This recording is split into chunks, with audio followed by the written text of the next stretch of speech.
باللہ من الشیطان الرجیم بسم اللہ الرحمن الرحیم انا انزلنا الیک الکتاب بالحق لتحکم بین الناس بما اراک اللہ۔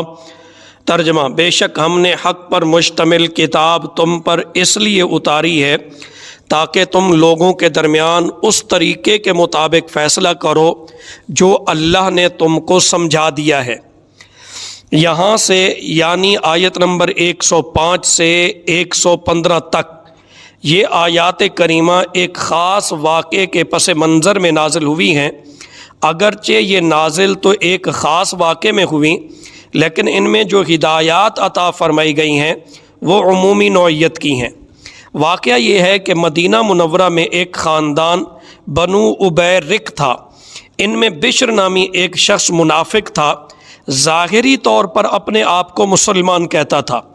اس نے ایک صحابی حضرت رفاعہ بن رافع رضی اللہ عنہ کے گھر میں نقب لگا کر کچھ غلہ اور کچھ ہتھیار چوری کر لیے، اور غلہ لے جاتے وقت ہوشیاری یہ کی کہ غلے کی بوری کا منہ اس طرح کھولا کہ تھوڑا تھوڑا غلہ راستے میں گرتا جائے، یہاں تک کہ ایک یہودی کے گھر کے دروازے پر پہنچ کر اس نے بوری کا منہ بند کر دیا، اور بعد میں چوری کیے ہوئے ہتھیار بھی اسی یہودی کے پاس رکھوا دیے۔ جب چوری کی تفتیش شروع ہوئی تو ایک طرف غلے کے نشانات یہودی کے گھر تک پائے گئے اور دوسری طرف ہتھیار اسی کے پاس سے برآمد ہوئے۔ اس لیے شروع میں حضرت صلی اللہ علیہ وسلم کا خیال یہ ہونے لگا کہ یہ چوری اسی یہودی نے کی ہے۔ یہودی سے پوچھا گیا تو اس نے کہا کہ میرے پاس یہ ہتھیار بشر نامی شخص نے رکھوائے تھے، مگر چونکہ وہ اس پر کوئی گواہ پیش نہ کر سکا تھا، اس لیے آپ صلی اللہ علیہ وسلم کا رجحان اس طرف ہونے لگا کہ وہ جان بچانے کے لیے بشر کا نام لے رہا ہے۔ دوسری طرف بشر کے خاندان بنو ابیرک کے لوگ بھی بشر کی وکالت کرتے ہوئے اس بات پر زور لگا رہے تھے کہ سزا بشر کے بجائے یہودی کو دی جائے۔ ابھی یہ معاملہ چل ہی رہا تھا کہ یہ آیات کریمہ نازل ہو گئیں اور ان کے ذریعے بشر کی دھوکہ بازی کا پردہ چاک کر دیا گیا اور یہودی کو بے گناہ قرار دے کر بری کر دیا گیا۔ بشر کو جب راز فاش ہونے کا پتہ لگا تو وہ فرار ہو کر کفار مکہ سے جا ملا اور وہاں کفر کی حالت میں بری طرح اس کی موت واقع ہوئی۔ ترمذی شریف حدیث نمبر 3036، المستدرک للحاکم جلد 4 صفحہ نمبر 426۔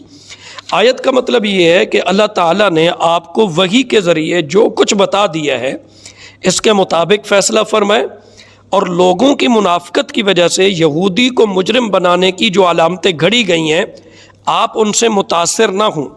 وَلَا تَكُن لِّلْخَائِنِينَ خَصِيمًا، اور آپ خیانت کرنے والوں کے طرفدار نہ بنیں۔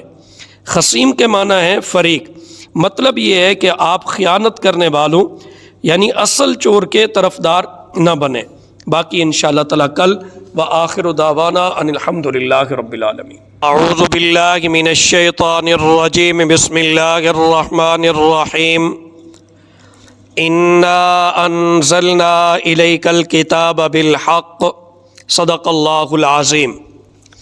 یہ آیات اگرچہ ایک خاص واقعے کے سلسلے میں نازل ہوئی ہیں، لیکن ان میں جو ہدایات دی گئی ہیں وہ بہت اہم ہیں اور ان سے بہت اہم اصول سمجھے جا سکتے ہیں۔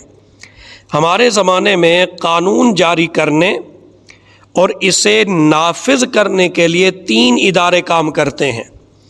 نمبر 1 پارلیمنٹ، نمبر 2 عدلیہ، نمبر 3 وکالت۔ پارلیمنٹ وہ ادارہ ہوتا ہے جو قانون بناتا ہے۔ دوسرا ادارہ عدلیہ ہوتا ہے جو اس قانون کے مطابق مقدمات کا فیصلہ کرتا ہے۔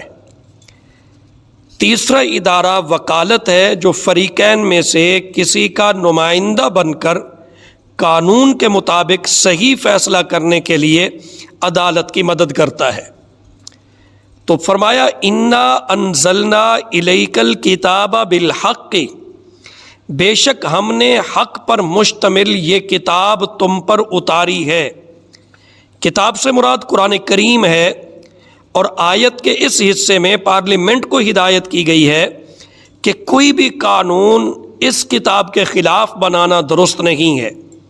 جو بھی قانون ہو وہ کتاب اللہ کے دائرے میں رہ کر بنایا جائے، اور چونکہ کتاب اللہ نے رسول کریم صلی اللہ علیہ وسلم کی اطاعت کا حکم دیا ہے، اس لیے آپ صلی اللہ علیہ وسلم کے بیان فرمائے ہوئے احکام بھی اس میں شامل ہو جاتے ہیں۔